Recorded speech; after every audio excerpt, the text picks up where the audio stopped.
Good day and welcome back to Military Mondays, Homefront Academy with your school liaisons. I am Shannon Washburn, your school liaison over at New River. And on this episode of Homefront Academy, we are going to focus on EFMP, or Exceptional Family Members Program.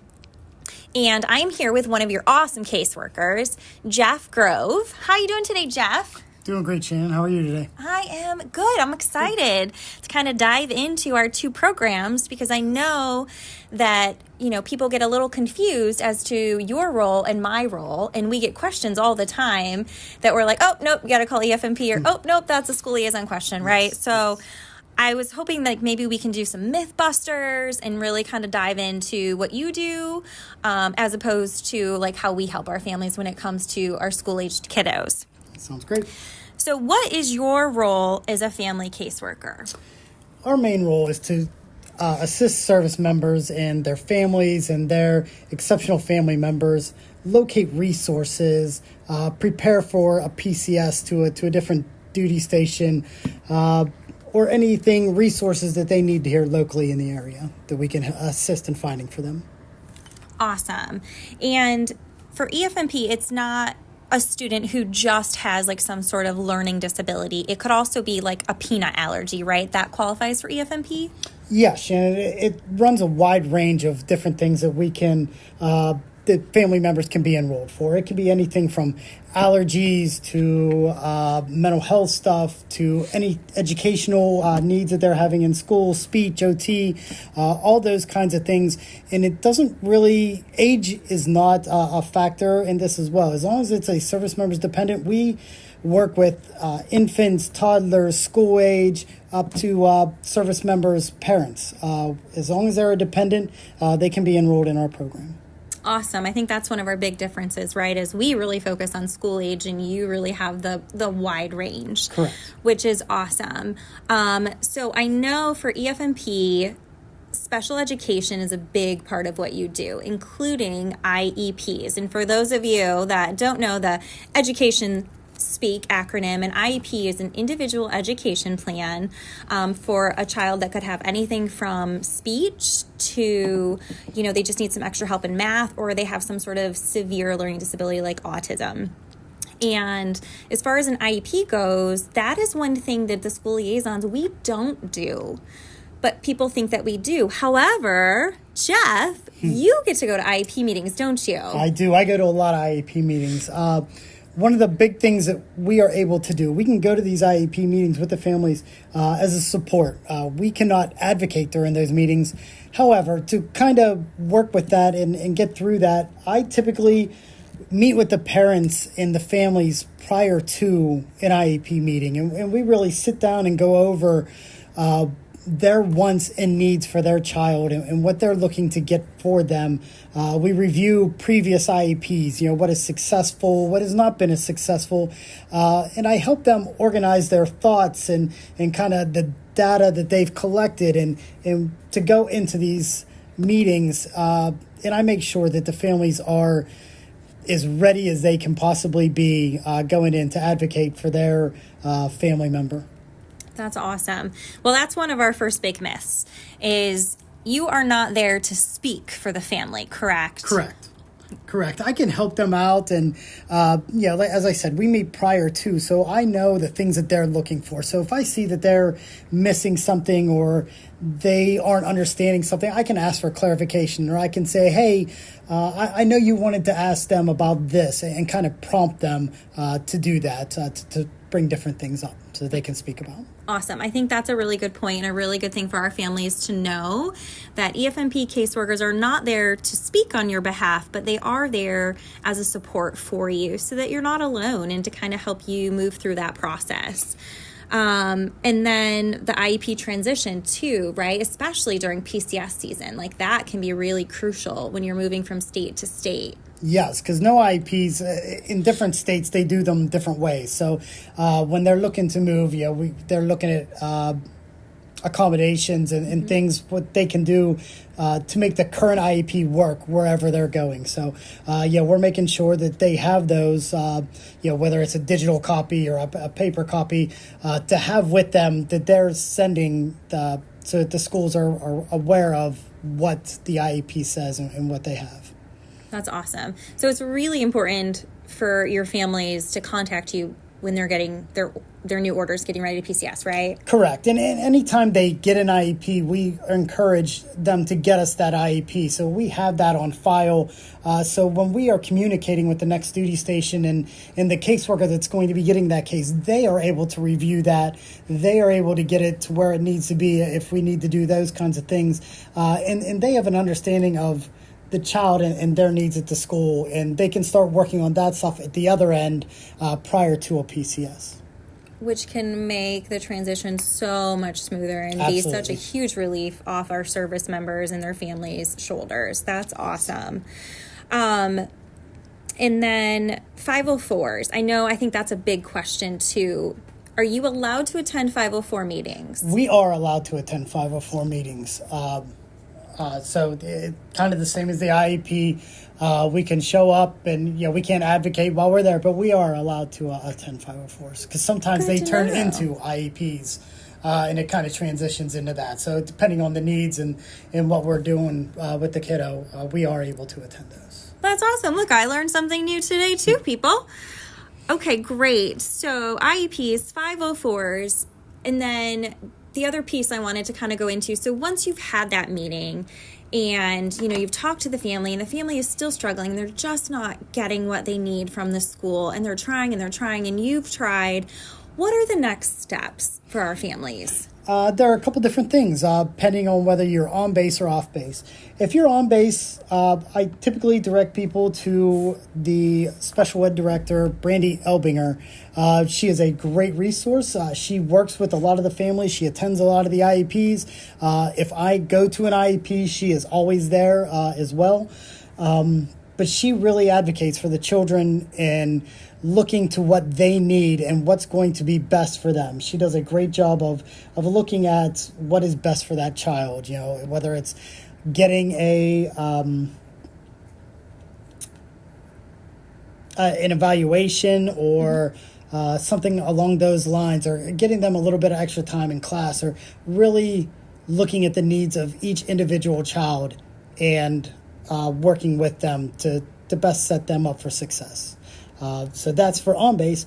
Off base, we have our EFMP attorney, Vicki O'Brien, and she is excellent. She is able to attend IEP meetings as well, if they're having a difficult time. And she can go in there and work with the school. And she's really worked with a lot of different schools in the counties around us, in our county and the ones around us that she has gone into to help try to navigate some difficulties that parents are having and really work as a team with the school and with the parents to come to some sort of positive solution for the child that they're working for and trying to get these services to help out with.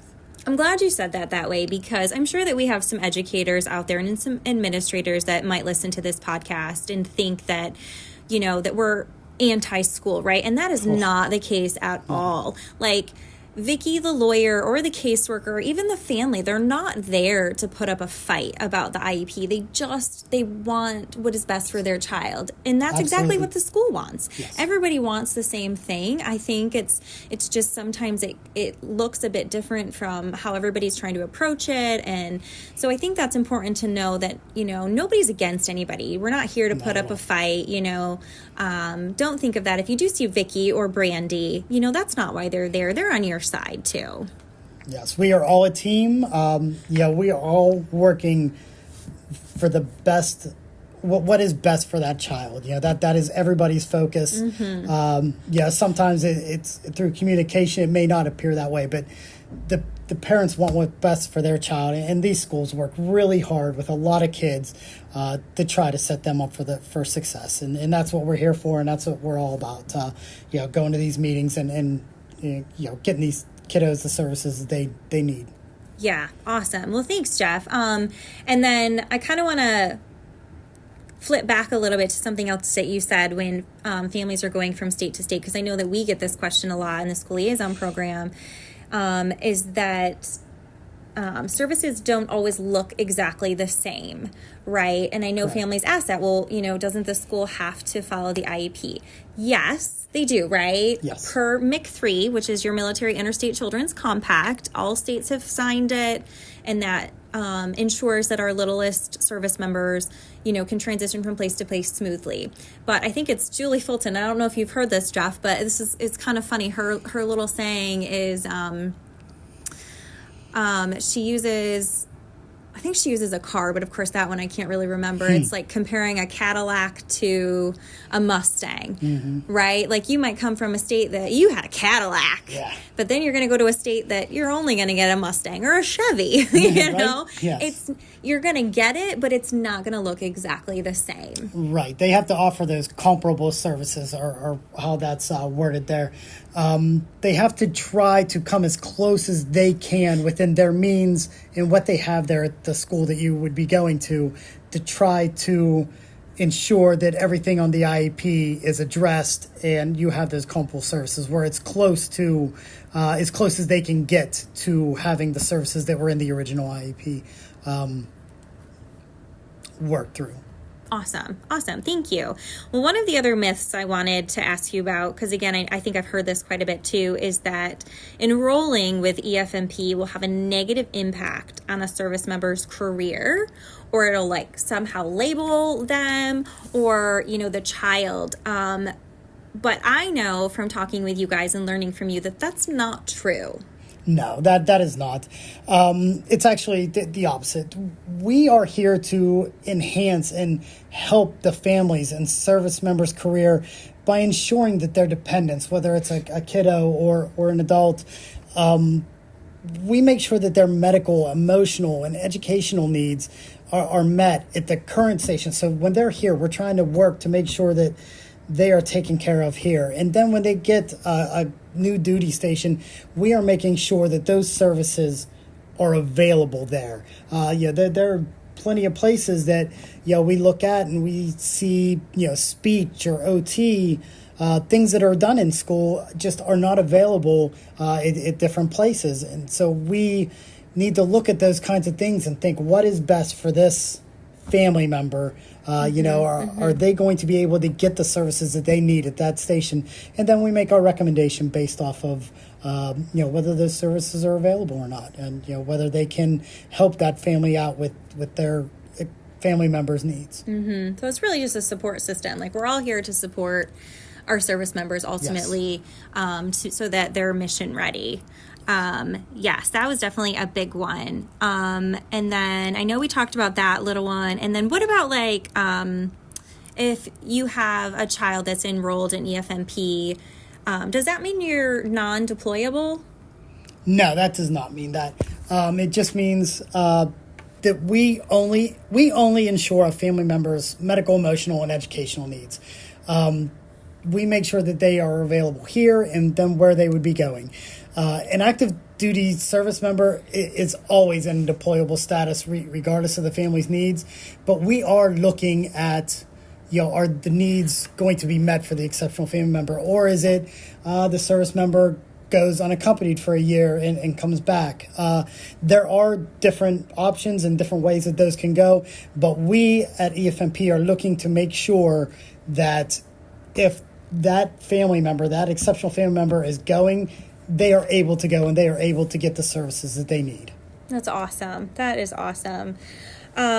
So you're not just here for IEPs either. So let's talk a little bit about, if I have a family that calls me and, their child needs some sort of equipment to be successful in school or even at home, you guys are there to help with finding resources for the families too, correct? That is absolutely correct. We do all kinds of things. We even have, they're kind of like cheat sheets. We call them hot topic sheets.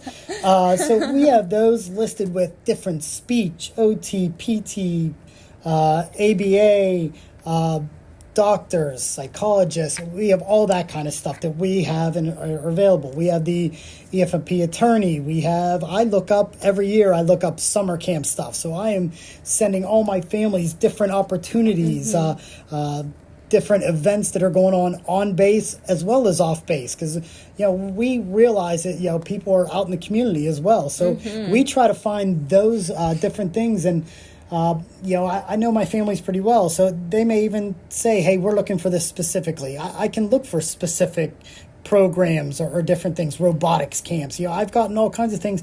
The worst thing that can happen is I can't find it. And if I do, I'll let you know. But we work together as a team at EFMP. There's a handful of us caseworkers. We will all get together. We all talk. We all share information. That way, all of our families are getting the most information that they can get.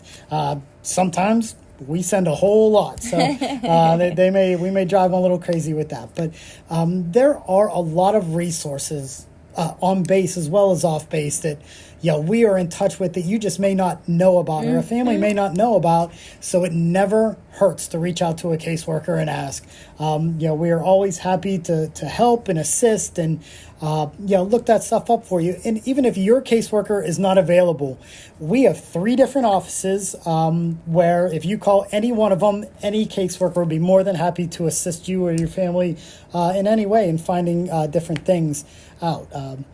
Some other things we do, resource-wise, we have a girls group that gets together every a couple times every month.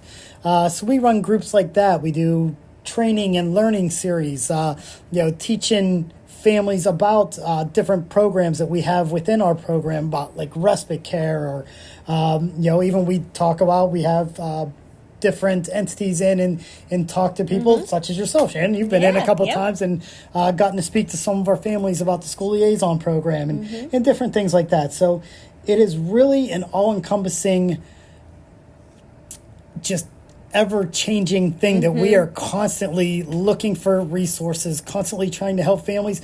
And we try to link families together as well, because who's a better support for each other than people that are going through the same thing or have the same situation. So we try to link them together, and build that support. We get people coming here that don't know anybody here, Shannon. So it's nice to link them up with those kinds of things so that they know that they're not alone. They know that they have a support here, and they can build that, and they can, ask the questions. And, sometimes I will openly admit, sometimes the parents, they know more than we do, because they're in it and they really get into it. So, and it's a great thing and it's a great resource. And I've reached out to parents to help me with some of this stuff at different times. So it is a great community that we have here at EFMP with the caseworkers, and how much they care for the families and share with each other, and then the families also looking out for each other and wanting what's best for themselves as well as their family and the other families that we have. Yeah, that's awesome. We always say you don't know what you don't know, right? That's right. So you might as well ask. That made me think too. You were mentioning that you guys have 3 different offices. Can you tell our families where y'all are located in case they want to actually pop in and see somebody face to face? Absolutely. We are 3 different offices. We kind of have them spread out a little bit, so just try to make access as easy as possible. We have an office here on New River. It's building 120, AS 120. They are in there. There's a handful of caseworkers there. We have an office over at Midway Park in the housing complex there. There's an office there. And then my office is actually in the Naval Hospital in the Children's Annex there. So if you're ever there with a kiddo and need to speak to someone about some EFMP stuff, I am always there. Feel free to stop in and ask me any kind of questions. And again, it doesn't matter if I'm your caseworker or not. I am more than happy to meet with anybody there. I get people in from all different kinds of caseworkers in there all the time. So it's pretty convenient to be in there, and it's nice because I get to meet a lot of different people that way. That's awesome. So Jeff was talking about how to kind of connect with EFMP. Well, I know firsthand that EFMP has one of the best Facebook pages. So if you are an EFMP family, or even if you're not and you just want to follow their Facebook page, they are always posting some awesome things on their Facebook. Not to mention they are always doing wonderful events for our kiddos, that need just that, like maybe that one-on-one with the bunny or Santa Claus. They did a sensory Santa, a sensory bunny, which is wonderful. So keep an eye on those types of things and check out our Facebook page too, because we try to let you all know when EFMP is doing something awesome. All right, Jeff, we are almost out of time, but there's one more thing I wanted to talk about really quick that I know you and another caseworker kind of got the ball rolling on this, and that is your awesome resource center over at Midway Park. Can you tell families a little bit about that?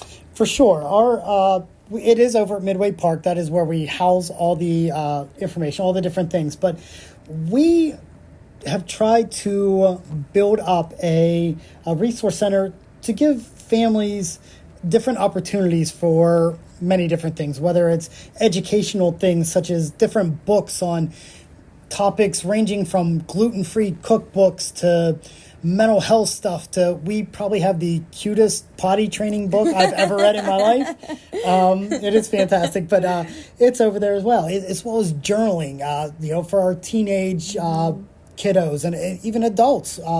Because let's face it, we all have mental health stuff, so there are plenty of that stuff, and that kind of stuff we will buy, and it's a consumable. You can take that home with you, and it is yours to keep. You don't have to. We do have different things that you can check out, almost kind of like a library, and they range different stuff. A big thing that we've been working on is a lot of sensory things. We see a lot of need for that here at this space here at Camp Lejeune. So we've been working on that and kind of different things for toddlers and babies.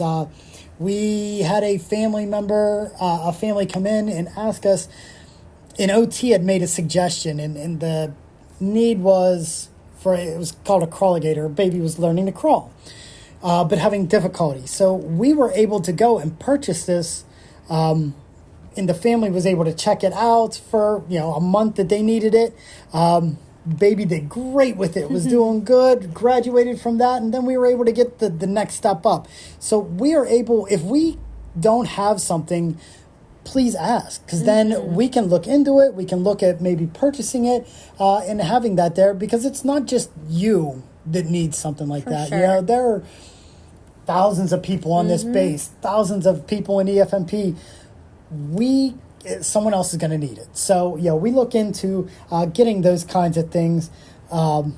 And again, sensory headphones, noise-canceling headphones, DVDs with sign language. And we even have the portable DVD players because, let's face it, who has a DVD player at home anymore? But but for those car rides and stuff, they can pop out and watch something or do things like that. And I actually invite everyone on the 22nd of this month. We are having an open house in Midway Park, and I will be there at least for part of the day, and other caseworkers will be there as well. So it's a great opportunity to come in and see all the different things that we have. I'll be doing an activity for the kids if you want to bring them as well, because, that's who you're getting stuff, a lot of the stuff for. It's for adults as well, so we have different things. But the kiddos, like compression socks, all kinds of stuff. But they can come in and even try it there, see what they like, take it home and see how they do with it, and they can use it for a little while, and you just bring it back when you're all finished up with it. It's a great thing. We have a lot of different things in there, so I absolutely, it's all day on the 22nd, so I invite everybody to come in and check us out and get to meet me. That's awesome, Jeff. And in case you miss the 22nd of May, they do these quite often. So quarterly. So don't worry if you missed this one. There will be more to come. But you can always pop over to Midway Park and check out their resource center as well. And I have seen it firsthand, and it is pretty awesome. And one of the things that Jeff touched on that I kind of want to piggyback is some of those things that you need for your child can be super expensive. Yeah. So take that to heart. Keep that in mind. What Jeff said about asking them, like, if you guys can get it, right? So you don't have these families out there spending $500 on something that they might use for just a short time. Yes, absolutely. When you guys could purchase it, and you could have half a dozen families that could benefit from it. Yes, absolutely. That's exactly kind of what our thought process was, and what we want to do. We're here to make our families' lives easier, right? So, and take that burden and some of that stress off of the families. So, being able to do those kinds of things is just what we really want to do and strive to do, to help everybody out. Because at the end of the day, that's why we're here, is to help these service members, their families, their dependents, make life a little bit easier. And we really try to go out of our way and really do that. For sure, Jeff. You guys do. You're a wonderful, wonderful program. Well, thank you so much for coming on the show with me today. I appreciate it. Thank you very much for having me. I appreciate it. And I'm sure we'll have you back again.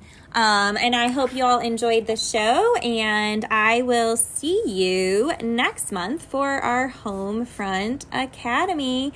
Have a great rest of your week.